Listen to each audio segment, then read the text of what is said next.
Hello friends, welcome to my study time. आज के इस वीडियो में हम इग्नो बीएड एंट्रेंस एग्जाम के कुछ प्रीवियस ईयर क्वेश्चन को डिस्कस करेंगे। प्रीवियस ईयर क्वेश्चन यानी 2019 के पेपर को आज हम सॉल्व करेंगे। तो अगर आप किसी भी टीचिंग एग्जाम के प्रिपरेशन कर रहे हैं, जैसे कि सीटेट हो गया, केवीएस हो गया या फिर इग्नो बीएड, सीयूईटी हो गया, तो ये वीडियो आपके लिए हेल्पफुल होने वाला है। तो वीडियो को एंड तक जरूर देखिएगा। आज के इस वीडियो का हमारा जो टॉपिक है वो एजुकेशनल एंड जनरल अवेयरनेस के ऊपर बेस्ड है।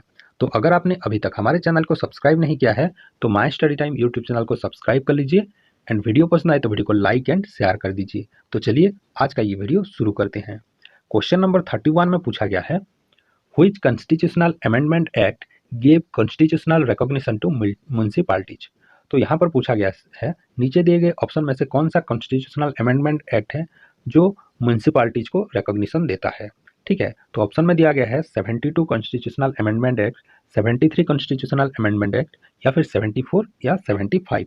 तो इस क्वेश्चन का राइट आंसर हो जाएगा ऑप्शन नंबर 3 जो कि है 74 कॉन्स्टिट्यूशनल अमेंडमेंट एक्ट हो जाएगा हमारा राइट आंसर। ठीक है, ऑप्शन नंबर 3 हो जाएगा आपका राइट आंसर। जो 72 कॉन्स्टिट्यूशनल अमेंडमेंट एक्ट है ये त्रिपुरा से रिलेटेड है। ठीक है, जो 73 कॉन्स्टिट्यूशनल अमेंडमेंट एक्ट है ये पंचायती राज से रिलेटेड है, पंचायती राज। उसके बाद जो 75th कॉन्स्टिट्यूशनल अमेंडमेंट एक्ट है ये रिलेट करता है हमारा स्टेट रेवेन्यू से। ठीक है, स्टेट रेवेन्यू। तो इसका राइट आंसर हो जाएगा ऑप्शन नंबर सी हो जाएगा इसका राइट आंसर। तो नेक्स्ट क्वेश्चन देखते हैं। क्वेश्चन नंबर 32 में पूछा गया है, dash provides network backbone and e governance support to government bodies in India. तो नीचे दिए गए ऑप्शन में से कौन इंडिया का नेटवर्क बैकबोन है एंड जो गवर्नमेंट बॉडीज को ई गवर्नेंस सपोर्ट प्रोवाइड करता है। तो ऑप्शन में दिया गया है NIC, NASSCOM, department of information technology and state bank of India. ठीक है, तो इसका राइट आंसर हो जाएगा ऑप्शन नंबर ए, एनआईसी हो जाएगा इसका राइट आंसर। ठीक है, एनआईसी का फुल फॉर्म क्या है? National national informatics centre. ठीक है, एनआईसी का फुल फॉर्म हो जाएगा ये। तो जो नेशनल इंफॉर्मेटिक्स सेंटर है ये मिनिस्ट्री ऑफ इंडिया के अंदर आता है, मिनिस्ट्री ऑफ इंफॉर्मेशन टेक्नोलॉजी। ठीक है, जिसको शॉर्ट फॉर्म में हम लिखते हैं मिनिस्ट्री ऑफ, ये लिखते हैं। तो आपने देखा होगा जितने भी गवर्नमेंट के ऐप हैं, आपने प्ले स्टोर में चेक किया होगा, जितने भी गवर्नमेंट के ऐप हैं तो इसके तहत में आते हैं। ठीक है, बहुत सारे गवर्नमेंट के ऐप हैं जो इसके तहत में आते हैं। नास्कॉम का फुल फॉर्म क्या है? नास्कॉम का फुल फॉर्म है national association of software and service company. ठीक है, तो इसका राइट आंसर हो जाएगा एनआईसी जो कि है ऑप्शन नंबर ए है आपका राइट आंसर। नेक्स्ट क्वेश्चन देखते हैं। क्वेश्चन नंबर 33 में पूछा गया है, which of the college in India was set up by Lord Wellesley for the training of civil servant of the company in vernacular language and custom of India। तो नीचे दिए गए ऑप्शन में से कौन सा कॉलेज था जो लॉर्ड वेल्सली के द्वारा स्थापित किया गया था और वहां पर वर्नाकुलर लैंग्वेज में सिविल सर्वेंट को ट्रेनिंग दिया जाता था। तो ऑप्शन में दिया गया है east India college, Punjab national college, fort William college, Sanskrit college. ठीक है, तो इस क्वेश्चन का राइट आंसर हो जाएगा आपका ऑप्शन नंबर सी हो जाएगा आपका राइट आंसर जो कि है फोर्ट विलियम कॉलेज, जो कि कलकत्ता में पहले था। ठीक है, कलकत्ता पहले, आज जिसे हम कोलकाता कहते हैं वो पहले कलकत्ता के नाम से जाना जाता था, वहां पर ये स्थित है जो कि 1800 में बनाया गया था लॉर्ड वेल्लेस्ली के द्वारा। ठीक है, तो यहाँ पर सिविल सर्वेंट को वर्नाकुलर लैंग्वेज में ट्रेन किया जाता था। ठीक है, अब हम देखते हैं नेक्स्ट क्वेश्चन। क्वेश्चन नंबर 34 में पूछा गया है, article 32 of Indian constitution remedies for enforcement of right conferred by this part deals with dash. तो ऑप्शन में दिया गया है the union government, the state government, the fundamental rights of Indian citizen, the directive principles of state policy. तो इस question का right answer हो जाएगा आपका option number 3 the fundamental rights of Indian citizen. तो इसका राइट आंसर क्या हो जाएगा? ऑप्शन नंबर सी हो जाएगा इसका राइट आंसर। ठीक है, तो इस क्वेश्चन में क्या क्या कहा गया है, जो आर्टिकल 32 है remedies for enforcement of right conferred by this part, ये the fundamental right of Indian citizen के तहत में आता है। ठीक है, तो ऑप्शन नंबर सी हो जाएगा आपका राइट आंसर। नेक्स्ट क्वेश्चन देखते हैं। क्वेश्चन नंबर 35 में पूछा गया है, Earth Day is celebrated on dash. तो अर्थ डे कब सेलिब्रेट किया जाता है? तो ऑप्शन में दिया गया है 16 फरवरी, 4 अप्रैल, 22 अप्रैल या फिर 17 सितंबर। तो इसका राइट आंसर हो जाएगा ऑप्शन नंबर सी, 22 अप्रैल को आपका अर्थ डे सेलिब्रेट किया जाता है, 22 अप्रैल। ठीक है, नेक्स्ट क्वेश्चन देखते हैं। क्वेश्चन नंबर 36 में पूछा गया है, the world trade organization WTO came into effect in dash. जो वर्ल्ड ट्रेड ऑर्गेनाइजेशन है वो कब से लागू हुआ, कब से चालू हुआ था। ठीक है, तो इसका राइट आंसर हो जाएगा ऑप्शन नंबर ए, 1995। ठीक है, ऑप्शन नंबर ए हो जाएगा इसका राइट आंसर, 1995 में वर्ल्ड ट्रेड ऑर्गेनाइजेशन चालू हुआ था। ठीक है, तो स्टूडेंट यहाँ पर बहुत कंफ्यूज करते हैं। वर्ल्ड ट्रेड ऑर्गेनाइजेशन है जो कि है जेनीवा में आपका। ठीक है, जेनीवा जो कि है स्विट्जरलैंड में। ठीक है, और एक वर्ल्ड ट्रेड सेंटर है। तो साइड में मैं पिक्चर लगा देता हूँ, यहाँ पर आप देख सकते हैं ये है वर्ल्ड ट्रेड ऑर्गेनाइजेशन जो कि यूएन का हिस्सा है। और यहाँ पर आप देख सकते हैं ये जो सेकंड पिक्चर है ये है वर्ल्ड ट्रेड सेंटर जो कि न्यूयॉर्क में है, न्यूयॉर्क में है। ठीक है, तो आपको क्वेश्चन बहुत कंफ्यूज कर सकता है। ठीक है, वर्ल्ड ट्रेड ऑर्गेनाइजेशन जो है वो जेनीवा में है, लेकिन वर्ल्ड ट्रेड सेंटर जो है वो न्यूयॉर्क में है। अगर आपने द वॉक फिल्म देखा होगा, जो एक रोप के थ्रू इन दोनों जो वर्ल्ड ट्रेड सेंटर है इन दोनों बिल्डिंग के ऊपर, उसके रोप के थ्रू इस दोनों बिल्डिंग के ऊपर चला था, आप देख सकते हैं उस मूवी में। ठीक है, तो इसका राइट आंसर हो जाएगा 1995 में वर्ल्ड ट्रेड ऑर्गेनाइजेशन शुरू हुआ था। नेक्स्ट क्वेश्चन देखते हैं। क्वेश्चन नंबर 37 में पूछा गया है, who was the first Indian to receive Nobel prize. तो ऑप्शन में से कौन फर्स्ट इंडियन है जिनको नोबेल प्राइज मिला था। तो ऑप्शन में है मदर टेरेसा, रविंद्रनाथ टैगोर, इंदिरा गांधी, विनोबा भावे। तो इस क्वेश्चन का राइट आंसर हो जाएगा ऑप्शन नंबर सी हो जाएगा आपका राइट आंसर, रविंद्रनाथ टैगोर जी को गीतांजलि के लिए आपको नोबेल प्राइज मिला था। ठीक है, नेक्स्ट क्वेश्चन देखते हैं। क्वेश्चन नंबर 38 में पूछा गया है, who has authored the book titled Narendra Modi a political biography. Narendra Modi a political biography पुस्तक कौन लिखा है। ठीक है, तो ऑप्शन में दिया गया है Jeffrey Dale, Kingsley Amis, Andy Marino, David Irving. तो इस क्वेश्चन का राइट आंसर हो जाएगा option number C, option number C Andy Marino हो जाएगा इसका राइट आंसर, जिन्होंने Narendra Modi a political biography पुस्तक की रचना की है। ठीक है, नेक्स्ट क्वेश्चन देखते हैं। क्वेश्चन नंबर 39 में पूछा गया है, who wrote the famous novel the guide. The guide नाम का एक फेमस नोवेल है, तो इसको किसने लिखा है। ठीक है, तो ऑप्शन में दिया गया है सत्यजीत रे, अरुंधति रॉय, आर के नारायण या फिर चेतन भगत। तो इस क्वेश्चन का राइट आंसर हो जाएगा आर के नारायण। ठीक है, आर के नारायण जी ने द गाइड नोवेल लिखा है, आर के नारायण। ठीक है, अगर आपने आर के नारायण के बारे में नहीं सुना है तो आप यूट्यूब में सर्च कर लीजिए द मालगुडी डेज। ये भी एक बहुत ही प्यारा कहानी है, द मालगुडी डेज, जिसको आर के नारायण जी ने ही लिखा है। ठीक है, तो राइट आंसर हो जाएगा R K Narayan, the guide के राइटर हैं। नेक्स्ट क्वेश्चन देखते हैं। क्वेश्चन नंबर 40 में पूछा गया है, the non cooperation movement was called off due to dash. तो नॉन कोऑपरेशन मूवमेंट जो असहयोग आंदोलन था वो क्यों बंद कर दिया गया था। तो ऑप्शन में दिया गया है पूना पैक्ट, चौरी चौरा इंसिडेंट, जालियानवाला बाग ट्रेजेडी, गांधी इरविन पैक्ट। तो जो नॉन कोऑपरेशन मूवमेंट था वो चौरी चौरा इंसिडेंट के बाद उसे बंद कर दिया गया था, क्योंकि वहां पर जो जेल था उसे जलाया गया था। ठीक है, तो ऑप्शन नंबर बी हो जाएगा इसका right answer, due to Chauri Chaura incident non cooperation movement को बंद कर दिया गया था। ठीक है, नेक्स्ट क्वेश्चन देखते हैं। क्वेश्चन नंबर 41 में पूछा गया है, who is the founder of the concept of Sarvodaya. Sarvodaya concept का फाउंडर कौन है। तो ऑप्शन में है महात्मा गांधी, केजी मुसरुवाला, विनोबा भावे, जयप्रकाश नारायण। ठीक है, तो इस क्वेश्चन का राइट आंसर क्या हो जाएगा, जो सर्वोदय कॉन्सेप्ट है इसका जो फाउंडर है वो महात्मा गांधी हैं। तो ऑप्शन नंबर ए हो जाएगा आपका राइट आंसर, महात्मा गांधी।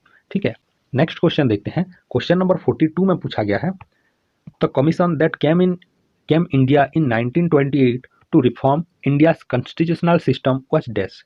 तो कौन सा कमीशन था जो 1928 में आया था इंडिया के कॉन्स्टिट्यूशनल सिस्टम को रिफॉर्म करने के लिए। तो ऑप्शन में दिया गया है Rowlatt act, Pitt's India act, partition of Bengal, Simon commission. ठीक है, तो इस क्वेश्चन का राइट आंसर हो जाएगा आपका साइमन कमीशन। साइमन कमीशन जो है वो 1928 में इंडिया को आया था, वो इंडियन कॉन्स्टिट्यूशनल सिस्टम को रिफॉर्म करने के लिए। ठीक है, तो साइमन कमीशन 1920 में आया था, पार्टीशन ऑफ बंगाल हुआ था 1905 में। ठीक है, उसके बाद पिट्स इंडिया जो था वो है 1784 से रिलेटेड है, एंड रॉवलट एक्ट जो है ये 1919 में हुआ था। ठीक है, तो इस क्वेश्चन का राइट आंसर हो जाएगा Simon commission, option number D हो जाएगा आपका राइट आंसर। नेक्स्ट क्वेश्चन देखते हैं। क्वेश्चन नंबर 43 में पूछा गया है the council of ministers are collectively responsible to the desk. जो काउंसिल ऑफ मिनिस्टर हैं वो किसके सामने रेस्पॉन्सिबल होते हैं? तो ऑप्शन में दिया गया है president, prime minister, Lok Sabha, Rajya Sabha. तो 4 ऑप्शन दिए गए हैं, तो इसका जो राइट आंसर है 43 क्वेश्चन का वो है लोकसभा। जो काउंसिल ऑफ मिनिस्टर है वो लोकसभा में रिप्रेजेंट करते हैं, वहां पर रेस्पॉन्सिबल होते हैं। तो ऑप्शन नंबर सी हो जाएगा यहाँ पर आपका राइट आंसर। ठीक है, ऑप्शन नंबर सी है लोकसभा। नेक्स्ट क्वेश्चन देखते हैं। क्वेश्चन नंबर 44 में पूछा गया है RMSA मीन्स डेट्स। ठीक है, तो RMSA का फुल फॉर्म क्या है? ये टीचिंग से जुड़ा हुआ है। तो ऑप्शन में दिया गया है राष्ट्रीय Madhyamik Shiksha Abhiyan, river management and safety authorities, Rashtriya middle school association, recurring modest secured account. तो ये टीचिंग से जुड़ा है, तो इसका राइट आंसर हो जाएगा राष्ट्रीय माध्यमिक शिक्षा अभियान। ये हो जाएगा आपका राइट आंसर, जो कि ऑप्शन नंबर ए हो जाएगा इसका करेक्ट आंसर। ठीक है, तो ये था 44 क्वेश्चन। नेक्स्ट क्वेश्चन देखते हैं। क्वेश्चन नंबर 45 में पूछा गया है Durand Cup is related to which of the following sports. जो डुरांट कप है वो कौन से खेल के साथ जुड़ा हुआ है? तो ऑप्शन में दिया गया है फुटबॉल, क्रिकेट, हॉकी, टेनिस। जो डुरांट कप है ये फुटबॉल के साथ जुड़ा हुआ है, तो ऑप्शन नंबर ए हो जाएगा आपका राइट आंसर। ठीक है, ऑप्शन नंबर ए हो जाएगा आपका राइट आंसर, जो कि है फुटबॉल। ठीक है, नेक्स्ट क्वेश्चन देखते हैं। क्वेश्चन नंबर 46 में पूछा गया है how many times was the preamble of constitution amended. ठीक है, तो क्वेश्चन में कहा गया है कि इंडिया का जो कॉन्स्टिट्यूशन है वो कितनी बार संशोधन किया गया है? तो ऑप्शन में दिया गया है 3 टाइम्स, 2 टाइम्स, एक बार, या फिर कभी भी नहीं, नो अमेंड। तो इसका राइट आंसर है जो प्रेम्बल है उसे एक बार अमेंड किया गया है, उसे एक बार संशोधन किया गया है। तो ऑप्शन नंबर सी हो जाएगा आपका राइट आंसर। नेक्स्ट क्वेश्चन देखते हैं। क्वेश्चन नंबर 47 में पूछा गया है who appoints the chief election commissioner of India. तो चीफ इलेक्शनर कमिश्नर को कौन अपॉइंट करता है, कौन नियुक्त करता है? तो ऑप्शन में दिया गया है president of India, parliament, prime minister, chief justice of India.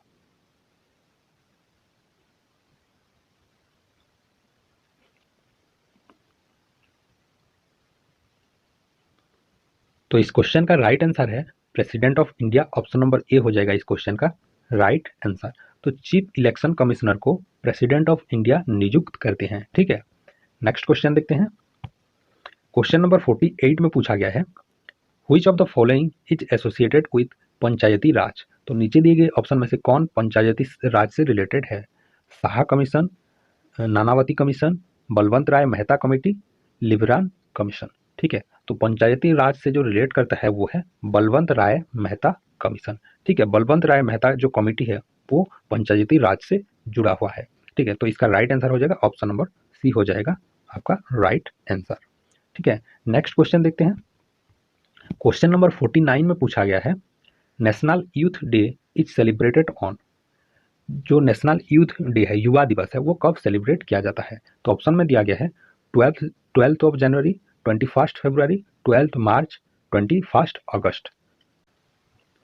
तो इसका राइट आंसर है 12 जनवरी। ठीक है, 12 जनवरी को नेशनल यूथ डे सेलिब्रेट किया जाता है, जो कि ऑप्शन नंबर ए में दिया गया है। 12 जनवरी में birth anniversary of Vivekananda ji है। ठीक है, विवेकानंद।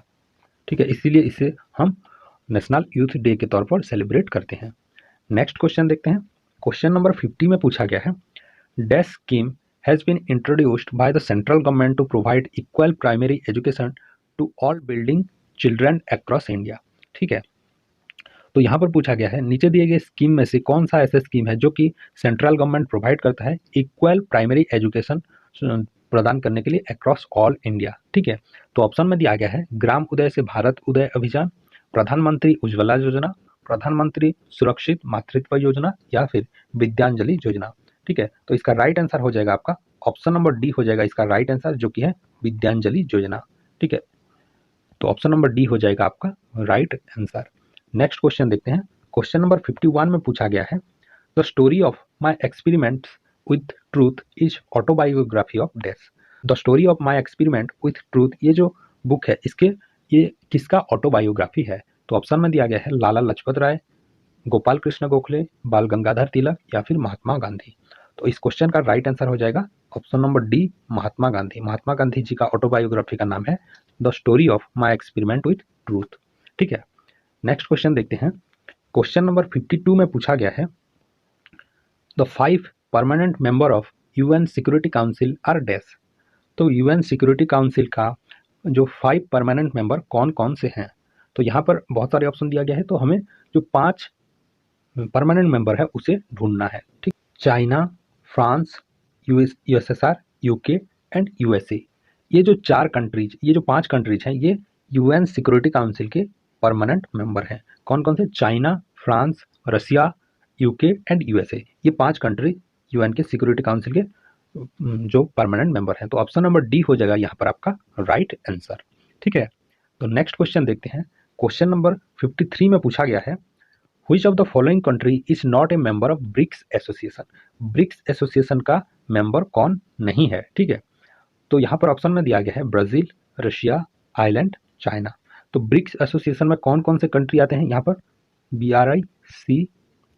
ठीक है, ये जो ब्रिक्स है यहाँ पर टोटल 5 कंट्री यहाँ पर आते हैं। ठीक है, पहले BRIC था, उसके बाद साउथ अफ्रीका यहाँ पर ज्वाइन हुआ। बी से होता है ब्राजील। ठीक है, ब्राजील। आर से होता है रशिया, आई से होता है इंडिया। ठीक है, सी से होता है चाइना। पहले सिर्फ ब्रिक्स था, उसके बाद साउथ अफ्रीका ने यहाँ पर ज्वाइन किया है। South Africa. तो इस क्वेश्चन का राइट आंसर हो जाएगा आपका ऑप्शन नंबर सी हो जाएगा इसका राइट आंसर, जो कि है आयरलैंड ब्रिक्स का एसोसिएशन नहीं है। नेक्स्ट क्वेश्चन देखते हैं। क्वेश्चन नंबर यहाँ पर 54 में पूछा गया है the headquarter of UNESCO is at dash. तो यूनेस्को का हेडक्वार्टर कहाँ पर है? तो ऑप्शन में दिया गया है रोम, जेनीवा, न्यूयॉर्क या फिर पेरिस। तो यूनेस्को का जो हेडक्वार्टर है वो पेरिस में है, जो कि फ्रांस में है। तो ऑप्शन नंबर डी हो जाएगा यहाँ पर आपका राइट आंसर। यूनेस्को का फुल फॉर्म क्या है? United Nations educational, scientific and cultural organisation. ठीक है, यह है यूनेस्को का फुल फॉर्म। नेक्स्ट क्वेश्चन देखते हैं। क्वेश्चन नंबर 55 में पूछा गया है, जो कि इस वीडियो का लास्ट क्वेश्चन है। तो क्वेश्चन नंबर 55 में पूछा गया है which of the following planet is called red planet. बहुत ही आसान सा सवाल है। तो नीचे दिए गए ऑप्शन में से कौन सा प्लैनेट को हम रेड प्लैनेट कहते हैं? तो ऑप्शन में है Mars, mercury, Jupiter and Saturn. ठीक है, तो रेड प्लैनेट हम कहते हैं ऑप्शन नंबर ए, मार्स को हम रेड प्लैनेट कहते हैं। ठीक है, तो ये हो जाएगा आपका राइट आंसर। तो ब्राइटेस्ट प्लैनेट कौन सा है?